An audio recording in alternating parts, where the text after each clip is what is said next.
السلام علیکم ورحمۃ اللہ وبرکاتہ۔ ناظرین، آج کی اس ویڈیو کا ٹاپک ہے گھروں کا ماحول کیسے دینی بنائیں۔ میری آپ سب سے درخواست ہے کہ اس ویڈیو کو پورا دیکھیں۔ اللہ سبحانہ و تعالیٰ نے قرآن مجید میں اور رسول اکرم صلی اللہ علیہ وسلم نے اپنی احادیث میں مسلمانوں کو بہت تاکید کے ساتھ یہ حکم دیا ہے کہ وہ اپنے آپ کو، اپنے اہل خانہ کو اور اپنے گھر کے ماحول کو دیندار بنائیں۔ سورہ تحریم میں ارشاد ہوا ہے، یا ایھا الذین آمنوا قوا انفسکم واہلیکم نارا وقودھا الناس والحجارہ۔ ترجمہ: اے ایمان والو، اپنے آپ کو اور اپنے گھر والوں کو اس جہنم کی آگ سے بچاؤ جس کا ایندھن انسان اور پتھر ہوں گے۔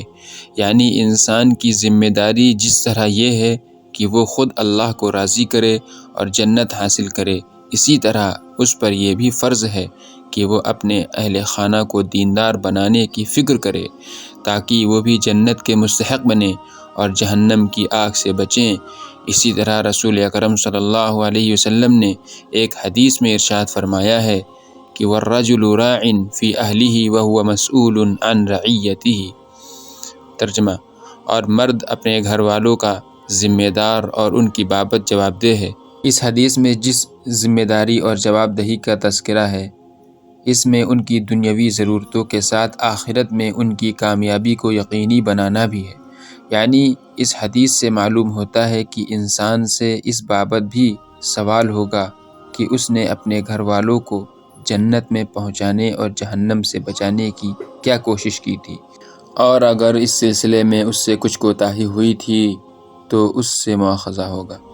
قرآن مجید نے کئی انبیاء و مقبولان بارگاہ الہی کے سلسلے میں بتایا ہے کہ وہ اپنے گھر والوں کی دینی تربیت کیسے کرتے تھے اور اسے کتنا ضروری خیال کرتے تھے۔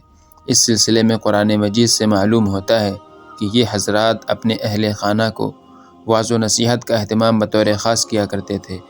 مثلاً سیدنا ابراہیم علیہ السلام کے سلسلے میں ارشاد ہوا ہے، وَوَصَّى بِهَا إِبْرَاهِيمُ بَنِيهِ وَيَعْقُوبُ۔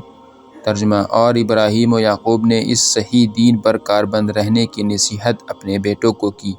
حضرت اسماعیل علیہ السلام کی صفات حسنہ کا تذکرہ کرتے ہوئے قرآن مجید نے ان کی ایک صفت بطور خاص یہ بتائی ہے کہ وَكَانَ يَأْمُرُ أَهْلَهُ بِالصَّلَاةِ وَالزَّكَاةِ۔ ترجمہ: اور وہ اپنے گھر والوں کو نماز اور زکوٰۃ کا حکم دیتے تھے۔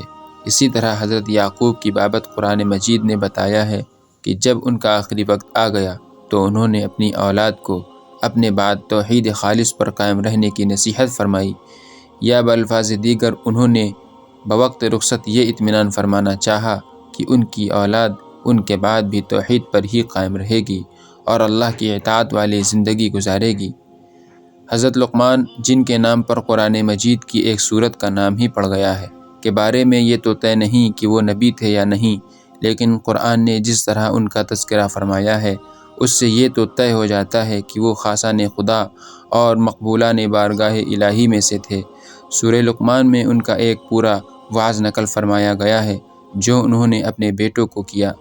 حکیم لقمان کی نصیحتیں کے نام سے ہمارے چینل پر 2 ویڈیوز پڑی ہیں جن کا لنک ڈسکرپشن میں ہے، دیکھیں، اور ہر گھر کا ذمہ دار اس کی روشنی میں یہ جاننے کی کوشش کرے کہ اسے اپنے اہل خانہ کو کس قسم کی نصیحتیں کرتی رہنی چاہیے، اور ان سب سے بڑھ کر یہ کہ اللہ تعالیٰ نے رسول اکرم صلی اللہ علیہ وسلم کو حکم دیتے ہوئے سورہ طٰہٰ میں فرمایا ہے کہ وَأْمُرْ أَهْلَكَ بِالصَّلَاةِ۔ ترجمہ: اور اپنے گھر والوں کو نماز کا حکم دیجیے۔ اوپر ذکر کی گئی ان آیات قرآنی پر غور فرمائیے۔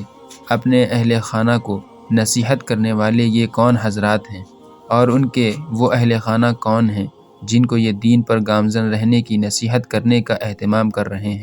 حضرت ابراہیم علیہ السلام اللہ تعالیٰ کے ایسے محبوب ہیں کہ اللہ تعالیٰ نے قرآن مجید میں انہیں اپنا خلیل یعنی قریبی دوست قرار دیا ہے۔ عبد و معبود کے درمیان کے تعلق کو جب دوستی کے لفظ سے تعبیر کر دیا جائے تو ہر صاحب عقل سمجھ سکتا ہے کہ اللہ تعالیٰ کے نزدیک اس بندے کا کیسا مقام بلند ہے۔ وہ اپنے صاحبزادگان کو دین پر چلنے اور اسی پر گامزن رہنے کی نصیحت کر رہے ہیں۔ اور صاحبزادگان کون ہیں؟ حضرت اسماعیل و حضرت اسحاق علیہم السلام، یعنی ایسے صاحبزادگان جو خود انبیاء ہوئے لیکن خلیل اللہ ان کو بھی دینی نصیحت فرمانے کا اہتمام کر رہے ہیں۔ ان عالی مقام صاحبزادگان میں سے حضرت اسماعیل کے سلسلے میں بھی ہم نے قرآن کا بیان پڑھا کہ وہ اپنے گھر والوں کو نماز و زکوٰۃ جیسے دینی احکام کی پابندی کرنے کی نصیحت کرتے رہتے تھے۔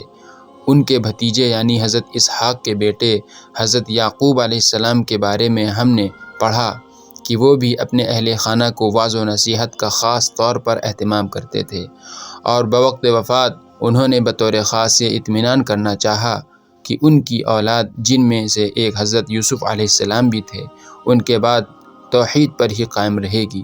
جب خلیل اللہ کے خانوادے کے بڑے نسل در نسل اپنی اولاد کے دین کے سلسلے میں ایسے فکر مند رہتے تھے تو ہمیں اس سلسلے میں کتنا فکر مند ہونا چاہیے اور اس کے لیے کس قدر اہتمام کرنا چاہیے۔ انبیاء کرام کے اس اسوے سے یہ بات بخوبی واضح ہو جاتی ہے کہ مسلمان گھرانوں میں وعظ و نصیحت کا مسلسل اہتمام ہونا چاہیے۔ اگر سربراہ خانہ یہ کام کر سکتا ہو تو وہ خود یہ کام کرے، اور اگر وہ خود اس کی اہلیت نہیں رکھتا تو پھر اہل خانہ کو کسی وقت جمع کر کے دینی کتابوں، قرآن و حدیث کی کتابوں یا علماء کے مواعظ وغیرہ کو پڑھ کر سنانا اس کا بہترین بدل ہو سکتا ہے، اور تجربہ سے نہایت کامیاب ثابت ہوا ہے۔ اس کا اہتمام نہایت ضروری اور لازمی ہے۔ اس کے بغیر گھروں میں دینی ماحول بننے کی کوئی زیادہ امید نہیں کی جا سکتی۔ جن گھروں میں اس کا اہتمام ہو جاتا ہے وہاں چند ہی ہفتوں میں نہایت مبارک تبدیلیاں وجود میں آنے لگتی ہیں۔ یہ انبیاء کا وہ اسوہ ہے جس کا تذکرہ قرآن نے بہت اہتمام کے ساتھ کیا ہے، اور جس پر عمل بہت آسان اور بڑی مبارک تبدیلیوں کا باعث ہے۔ اللہ سبحانہ و تعالی ہم سب کو توفیق عطا فرمائے۔